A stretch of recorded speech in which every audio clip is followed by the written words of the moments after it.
If you see army units running with weapons along the bush, something has happened. It really did, but not for real. This is a training exercise to demonstrate response to a possible act against a nuclear facility. Mock terrorists are neutralized by army and special forces in due time in demonstration to IPAS, or International Physical Protection Advisory Service. Yellow overalls are worn by the so-called nuclear police, with a special training to act in this type of emergencies. Research reactors can be possible targets for terrorists. Security of nuclear fuel has a special significance here. If high-grade uranium falls into terrorists' hands, it can be used for producing a nuclear weapon. IPAS missions perform peer review services to compare national physical protection systems against internationally accepted standards for physical protection of nuclear materials and facilities. There is much more to a fence than a mere obstacle. It has to be monitored by sensors of various designs. For example, a perimeter detection system uses specific sensors to detect specific types of threats. Cernavodă nuclear power plant in Romania, one of the countries requesting an IPAS mission. A group of international experts visited the plant to review protection standards and offer advice how to strengthen these standards as necessary. A physical protection system is dynamic and requires changes over time.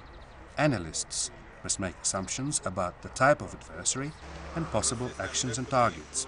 So members of the mission pay particular attention to areas which may be challenged by an adversary.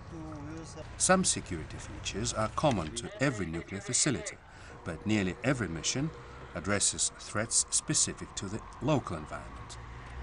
The mission was also able to review vital areas still under construction and discuss possible physical protection arrangements. It must be said that an IPAS mission is not an inspection, but rather a voluntary exchange of best practices in physical protection. Representatives of national police, plant management and national competent authorities discuss how to achieve high standards for physical protection. It is a dialogue to set up conditions which minimize the chances for theft or sabotage. Experts ask themselves a question: what would be a likely and credible threat? The answer to that question is the basis for effective physical protection. An intrusion detection system is therefore a vital element. Members of the mission used the opportunity presented by the facility to test performance themselves. Because of the sensitivity of IPAS mission, its findings are held in the strictest confidence. It helps us to compare the standards we are using here at Cernavodă plant with the international standards and the best practices in the field of physical protection.